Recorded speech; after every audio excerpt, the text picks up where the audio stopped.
some politicians to blame rhetoric as a contributing factor in the violence. Now one senator is using the same argument to raise campaign cash for himself. Bernie Sanders is Vermont's independent senator. He caucuses with the Democrats, and he has sent out a newsletter discussing the tragedy as he asks for cash. Is this any way to raise money at a time like this? Richard Socarides is a former special assistant to President Clinton and a Democratic strategist. Richard, a lot of people find this deplorable, that he starts off talking about the Arizona tragedy, wanted to take the opportunity to share a few words and thank his many supporters who have begun contributing online to his re-election campaign. And here's the link and how much your financial support means to me. And then 4 paragraphs about how he thinks the right is responsible for rhetoric that may have led to this event. Well, you know, I think if you look at it, as I have, it's not as bad as it sounds. I mean, it's a political newsletter. It is not a fundraising appeal. It's not a request for funds. It's got the link to the website where they can contribute. It's mentioned in the first paragraph.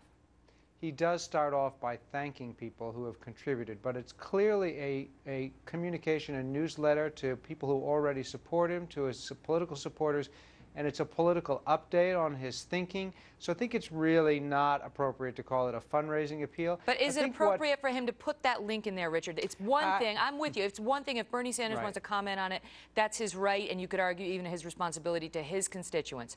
But to, in the very first paragraph, talk about the fundraising, the donors, and the link in the same breath as talking about the deaths in Arizona.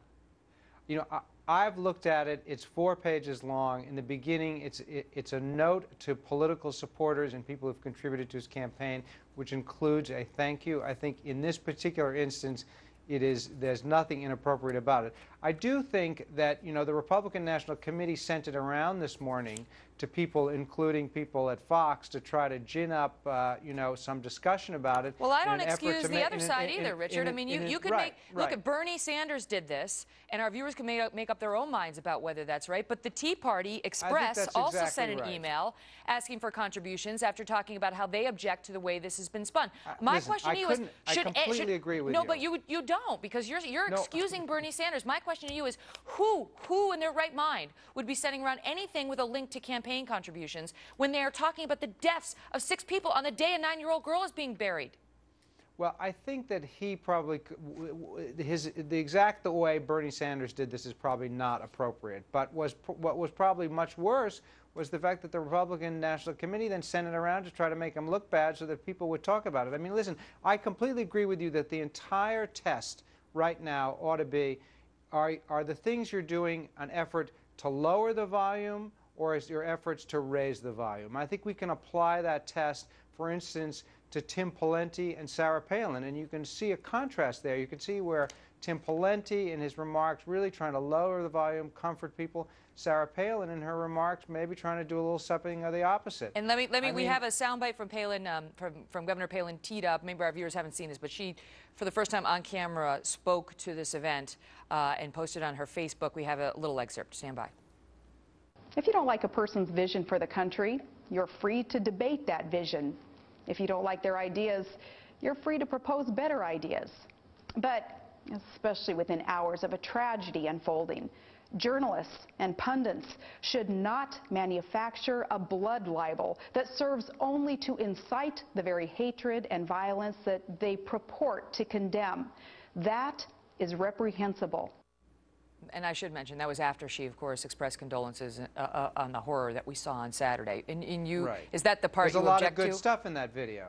No, I mean, there's a lot of good stuff in that video. I think that, you know, she referred to the killer as apolitical. I mean, I don't think you can really have an apolitical assassin. I mean, this guy may not have been motivated by left or right in the traditional sense, but this was a political massacre. It involved two political figures, a judge and a congressperson.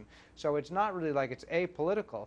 And I think that, you know, the reference to the term blood libel, I mean, blood libel is a term used to refer to, you know, the killing of children.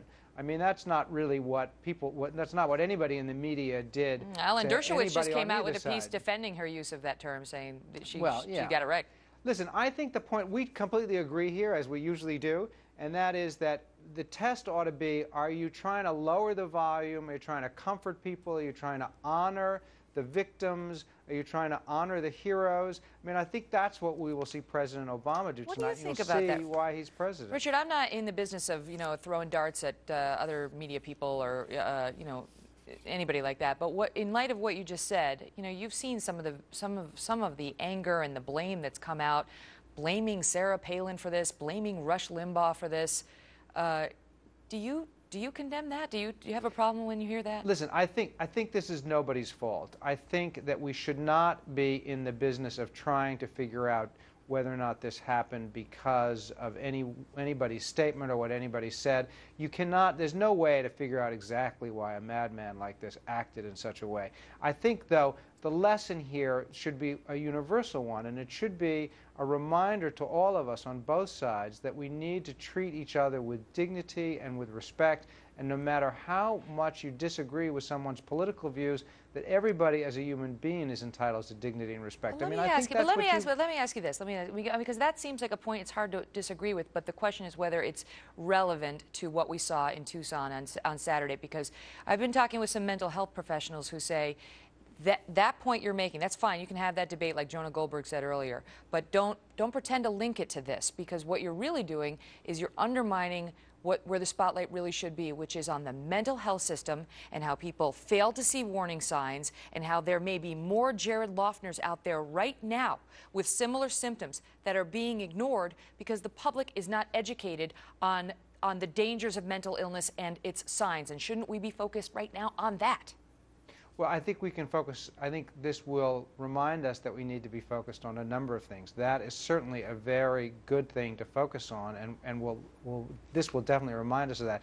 But I think that, when I see what happened and when I started to see this unveil over the weekend, what it reminded me of is that everybody should be, we really need to lower the volume on a lot of this stuff without blaming anybody. I mean, I thought the coverage that you did with Bill Hemmer over the weekend was terrific, and that interview you did with the sheriff, who obviously was trying to make some political points, and you asked him very respectfully about what he thought about why he was making these political points, and I thought his answer to you was pretty good, that individual people are going to have to be the judge.